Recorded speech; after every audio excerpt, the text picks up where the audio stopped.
people who don't have purpose become wayward. What is it? The idle hands, the devil's playground. So you have a bunch of people who have nothing to do. No specialties, no expertise. They're just listless, wandering NPCs or whatever. Irrelevant. And so in this hollow hole in their heart, they fill it with fake purpose. And so they join the machine. And that's why they're so adamant about never giving it up, no matter what. Why is it that we had Larry Elder here and he says, I tried showing the transcription from Trump where Trump did not say, very fine people, all that stuff. He said the white supremacists should be condemned totally. And they refused to read it. It's because they have nothing in their hearts. And so, for me, I play music, I play Magic the Gathering, I skateboard, I rollerblade, we're writing songs, we talk politics. I am very full of purpose. But what about someone who has nothing? What about someone who's not really that good at playing guitar? What if someone who's not really good at playing games? What if someone has no hobbies and they have no friends? The only thing they have is to latch onto this ideology. That's the one thing they have. And then you come along, the nerve of you, trying to give them the truth, which would shatter the only thing they have in their hearts. They won't allow that. They go nuts. And that's why they get violent on behalf of it. It's the only thing they have. Their only passion. You're spot on. I think that's exactly it. But I think it's the same reason people sometimes go really far right. It's the same reason people get into Scientology or Mormonism or whatever it is. Often they don't quite have something in their lives. I always remember, when I was a bit, I don't think I was woke, but maybe liberal when I was like 18, 19 years old. You go to university, right? When you go and everybody's got in their dorms like posters of like, this is who I am. I'm someone who likes The Godfather. And it's like, well, everyone likes The Godfather, But that's my individuality.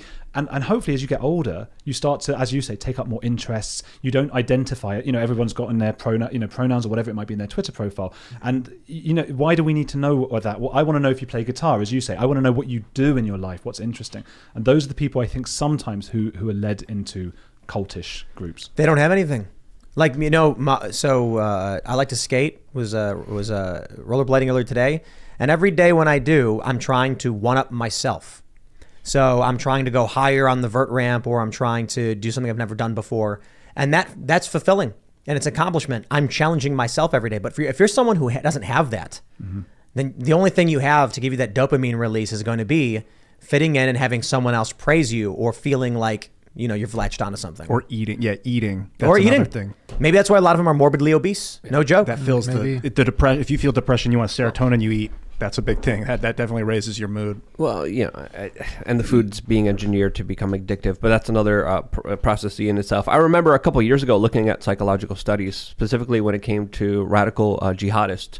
And a lot of psychologists found that it was poverty and polyamory that led to, of course, people becoming radicalists because there wasn't enough women for the guys to go around. One guy would marry 10 to 12 to 15 to 20 wives, and there wasn't enough wives to go around because of the poverty, because of the lack of education. A lot of people just went to extremist groups. So when you look at those conditions, when you look at what's happening in today's day and age in the dating world, when you look at what's happening financially with the banks and the big multinational corporations pretty much stealing everyone's money, we're pretty much creating the same situation for radicalization.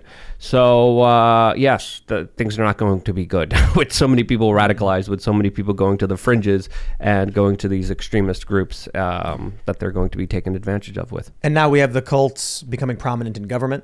In major corporations and institutions. Have you studied or read up on other more traditional cults? Stuff like Scientology or NXIVM or those kinds of things? Sure. I don't know about those specifically. Those are more modern, but I mean, there have been, was it Jim Jones? Is that his name? Yeah. Jonestown. Jonestown. That was mad. I use those because I think we have, well, actually, Scientology might be a good example as well, but I think Jonestown it's very definitive. It had an end. There's a lot of that we know about it. What are there similarities, or can you look at something like that and then try and predict where we go with the modern woke cult? Well, Jonestown, I think, is really rare just in terms of how, I use the word cultish to think, something is cultish. Maybe it's 1 out of 10 cultish, and Jonestown was 10 out of 10. Scientology is like a 9 out of 10 or a 10 out of 10 or something. Heaven's Gate was the other one. Do you remember that one? Oh, yeah. Was that where they thought they were going to go on the comet or whatever? Yeah. I mean, did they drink the Kool-Aid too? So that's actually a misnomer, the Kool-Aid thing. I think it wasn't Kool-Aid, it was something else, but it got remembered as Kool-Aid. Yes, it was. I love how it, all these, like this story it's relatively modern, right? It was in the 90s. Yeah, I think so. And now Yeah, drink it the Kool-Aid has become like a slang term for buying into something. And it's wrong. Oh, Right, it was yeah. Flavor Aid. Yeah. It was Flavor Aid? Yeah. Oh, not Flavor Aid. It was cyanide poison. And if there's audio of them eating it, and people didn't want to. They were refusing. They were screaming. They were taking babies away from mothers to poison the baby, and the mothers were screaming. It's horrific. It's on YouTube. Are you talking about Jim Jones now? Jonestown. Okay, that's all Jonestown. Slightly different. I don't know about Heaven's Gate. What they used. So Jonestown, people believe that they all killed themselves, and they're like, how did that happen? And that's not really what happened. They tried to escape, as you say, and there were security guards just shooting them and killing them all dead. Dude, you got to listen to it's like a 40-minute video on YouTube. Why? Because they're cultists. The guy in charge, Jim Jones, was being caught. I think the FBI, I think it was, or would it have been the CIA, were in Guyana, sort of checking up on him, and he knew his days were numbered. Right. So it was like, okay, this is the next step. We all have to kill ourselves now. Right. So I think it's rare that people get absolutely swept up to a point that they're willing to actually kill themselves like that. I think that's the same with a lot of, we talk about the woke ideology stuff. I think deep down, and the woke stuff goes back to the New Puritans. I talk about the Puritans. Andrew Doyle is great on that. I interviewed him recently, and he's fantastic. He's got this book called The New Puritans, just about how similar the witch hunting stuff is to a lot of the woke ideology. Yeah. And they knew it wasn't real, the witch hunting people, but they knew that if they said anything, just like now, if they said anything, they'd be next. You get shouted down, right? Yeah. So that's probably the closest thing I think in terms of like historic cults and how that relates to today. So maybe in 50 to 100 years, they'll talk about the cancel culture trials and how absurd and crazy everybody was, and I think we'll come out on the right side of this one. So it's that they think that if they cause enough pain to the enemy, that they're actually causing good to the ones they. I mean, I don't understand. Like, what was the impetus of the witch hunts? Why were they doing it? I've heard that they were on ergot. That they were inadvertently dosing themselves with ergot. Oh, I don't know. It's like a fungus. Fungus on wheat that causes hallucinations. Yes, correct. And so they were tripping balls. They didn't know it. So they thought, he's a witch, she's a witch, I'm a witch. And they didn't know. And it also has to do with the fact that people have like the hag's dream. You've never heard of that? The hag's dream, when you fall asleep and you feel like someone's in the room. Right. It's just an evolutionary trait that allows you to think, oh, if there's something in the room, you're awake, but you're not moving. Your body keeps you from moving. And I get that. Sleep paralysis. I get that. Right, bad. sleep paralysis. My girlfriend has to wake me up. I'm like, in my head, I'm screaming. Yes. I think I'm screaming. I'm going, wake me up. But what's actually happening is I'm going, which is freaky for my girlfriend. Like 4 a.m, like she's got to be like, okay, no, obviously I shouldn't swear. But like, waking me up and all that, it's just like it's freaky, yeah. But that's it. But the thing with the witch thing, and which also relates to modern times, because you guys were talking before about when it's powerful people, it doesn't, the same rules don't apply. The girls that were accusing everyone, they did towards the end when it was falling apart, they did accuse people who were quite prominent, and everybody just sort of went, "What? Shut up!" Yeah, and then they had to shut up after the witch hunts. Yes. Yeah. Wow. Yeah. They tried to reach too high. Yeah. And then powerful people said no. kind of like when they went after Rogan with the ivermectin thing. Yes. Well, not just that. They went after Rogan for a lot of things, and they just doesn't work. Nothing sticks. Yeah, sometimes it's overt nonsense. You realize. Yeah. Well, that's what happens. Eventually, the veil gets shattered, I guess, and people are just like, okay, wait a minute, what's really going on here? Yeah. But I think it's like most things, it's just confidence. Do the people have enough confidence of other people to engage in insane behavior? People were like, even really intelligent people, I mean, all of us probably get misled and led down certain rabbit holes and we don't even realize it. My favorite example is Arthur Conan Doyle, who wrote Sherlock Holmes, and he's supposed to be the master of deduction, Sherlock Holmes. So Arthur Conan Doyle is a super clever person. And there's a great book called The Intelligence Trap about exactly this, that the cleverer the person is, the better able they are to convince themselves of mad conspiratorial, because they're smart. So it's confirmation bias. So Arthur Conan Doyle believed in fairies, and that was at a time when people did not believe in fairies. No, it wasn't like, it was back in the olden times, but he just was obsessed, and he was mates with Houdini, the magician, and Houdini was like an absolute skeptic, and they fell out over that. They had big argument over that, and also because Arthur Conan Doyle kept trying to get Houdini to do this like clairvoyant stuff and like speak to his dead mother and mad stuff like that. And Houdini's like, it's not real. Yeah, and Arthur Conan Doyle was like, those fairies are real, but the fairies were a prank by some young girls. They just put up some pictures of fairies and put like a drawing pin in the stomach and just put it like little paper fairies, and he believed that, and he thought that the drawing pin, the little pin in the stomach, that was evidence that they had belly buttons, and so they so they had children. It was like fairies can reproduce. That was what he was thinking. This is a super smart guy. So I think what's happening is, as you said, there's like all these people who are perhaps really intelligent. Like we like to think of, oh, you joined Scientology, you must be an idiot. A lot of them is really I've met some really intelligent ex-Scientologists, but maybe they're lacking some sort of purpose. And then someone comes along and says, no, you've got purpose. You're going to sign a 1 billion year contract, which is what they have to do. Yes, and you're going to, with each bit of money you put in, you're going to learn more secret stuff about aliens and Lord Zeno. That's Scientology? That's Scientology, yeah. They have that's a 1 billion year contract? Yeah. Yeah. What? Yeah. Because you're immortal or something? Do you know the Scientology backstory? Only a little bit. About the Thetans and yeah. Please And share. dropping them in the Please share. volcano Please and share. stuff. It's fantastic. So they now say this isn't what they think, but it is. It But is. It is. This is the problem with the internet. It's ruined cults because cults are supposed to be a level that you can't reach because it's like the secret level, right? And until you put enough money in. But now we have the internet. So it's just there. So now Scientology has to go out and say, no, that's not true, until you get to that stage and they go, yeah, it was true actually. So it is, Lord Zeno and they all lived somewhere else, and he killed everyone in this alien planet, and all the spirits went away into Earth, into the volcanoes of Earth, and then went out and into everybody's bodies now. And now you have like a bunch of ghosts inside you or something. Is that what it is? Yeah. I was in Hollywood and I was skating. And they got the Scientology thing on Hollywood Boulevard. Yeah. And I think it's on Hollywood. Is that the street? I live right next to it. It's between Sunset and Franklin, or Hollywood and Franklin. So I'm skating, and then I see a guy with the book, and he's outside, and he's waving as I'm coming up. So I stop, and then he's like, "Hey, how's it going?" He talks to me, and he asked me if I knew anything about Dianetics, because I think that's what it says, or it's like Scientology. Yeah. And then I was like, no. And then he was like, do you know anything about Scientology? And I was like, just what I've seen from the TV. I was like, don't you guys believe like aliens and like volcanoes? And he goes, that's what the cartoon says. Do you get all your facts from cartoons? South Park. And I was like, no. And he goes, oh, so how about we actually tell you what we do? And I was like, sure. And I came in and sat down, and then they gave me the e-meter. No way. And then, yeah, for real. And then I put my hands on it or whatever, and I'm like, nothing's happening. I have no idea what you're talking about. And then the guy asked me if I would be interested in better understanding and buying the book. So I actually bought Dianetics. Now I'm completely skeptical. I think it was like $20. Yeah. But I was like, how can I be critical of something I've never actually read?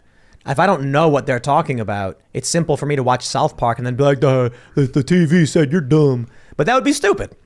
And so I think I actually got maybe like 50 pages in and then laughed and then put it down. I was like, I can't read this. Because I think for me, it seemed really obvious how the manipulation worked. Mm-hmm. It's like my view of it is it's a false logic. Like it'll say something, hey, did you ever experience this feeling? Yeah. That's because of this thing. And then you go, oh, I could see how that works. If they can make you, using sophistry, go from point A to point B to C to D to E, they're walking you towards... They're creating the reality. They're building the logical structure for you to. And I read that, and I was just like, people fall for this stuff. Yeah. They read it and believe it. Speaking on the integrity of Scientology, I lived in Hollywood and did a movie for the Scientology group. They had me and my girlfriend come in. They wanted to do something on the right to marriage. So they were like, okay, for this, you guys are married. Tell everyone how happy you are. So we're like, okay. So we lied that they got a non-married couple to pretend like they were married because they liked the way they looked. I thought you were going to say you had to lie that you were happy. But no, we had to lie that we were married. So this is like a church, technically, having non-married people pretend that they're married. Like it's a lie. I was lying for the Scientologists, and they paid me to lie for them. Yeah, sounds like them. I want to jump to another segment, but we're gonna grab this super chat that just came in. Sleep is the cousin of death, says Tim, making fun of Scientology but thinks God's real. Oh boy, you see, this is the challenging thing, I guess, about trying to talk to people about physics, spirituality, reality, understanding, philosophy, etc., etc. I could be wrong, but Einstein believed in God. He was not an atheist. That's where the phrase Einsteinian God comes from. Maybe it's wrong, but the idea of Einsteinian God is. That phrase is used to explain to people who don't understand. They don't understand, I guess, how do you describe it? Concepts beyond knowledge, right? The infinity. Mm-hmm. What does infinity truly mean? How do you perceive dimensions beyond 3? So there are certain ideas that we understand can exist, but it's hard for us to conceptualize. We can describe. So with the issue of Einsteinian God, you talk to your average person, you say, like, describe God. And they'll say, a guy with a beard, he's in the clouds, and he's got white hair or whatever. And that's like a weird cartoon depiction of some religious deity. Mm-hmm. But this is why I say I don't believe in any organized religion. The simplest way to put it is God, in my view, is just there is a system by which we exist in. We understand the system of a computer program. We understand that we as humans are mapping out reality. The simplest way to put it is God is the universe. There is a greater power that exists beyond us. It is the structure and code of the universe. It exists. That's the most rudimentary way to explain it to someone who thinks God is a person in the clouds. Now, a lot of religious people genuinely do believe that God is a person who is above us or around us or whatever, and that's on them. But if your assumption immediately is when I say I believe in God, you think I'm talking about a guy in the sky, then you are not. Then you genuinely do not know enough about the subject. And I don't mean that disrespectfully. I mean, my view of this comes from reading religious texts, growing up briefly Catholic, reading about quantum physics, reading philosophy, and then going, we don't know half. We don't know anything. We know so little. And when from that perspective, I would need probably a couple hours. We've done this in the members only shows, breaking down the long trail of thought to understand the concept that I'm trying to get to. There's no way I could do it in 10 minutes, without making a whole show dedicated to it. Yeah. But simply put, my view of God is not a guy in the clouds. It is well beyond that. I want you to imagine infinity.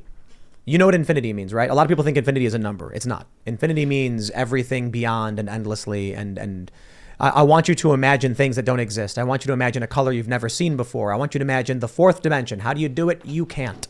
You can understand a three-dimensional projection of the fourth dimension, and we can mathematically show how a fourth dimension will work, even though we can't conceptualize it outside of just drawing a mathematical picture. Thanks for checking out this segment from the Timcast IRL podcast. But if you want to check out the full show live, tune in Monday through Friday at 8 p.m. And if you want more special access content, head over to timcast.com and become a member. Your membership helps sustain this company, keep our journalists employed, makes this show happen, and you will get access to exclusive members-only segments of the Timcast IRL podcast, and there's a massive library to check out. So again, go to timcast.com or tune in Monday through Friday at 8 p.m., and we'll see you all there.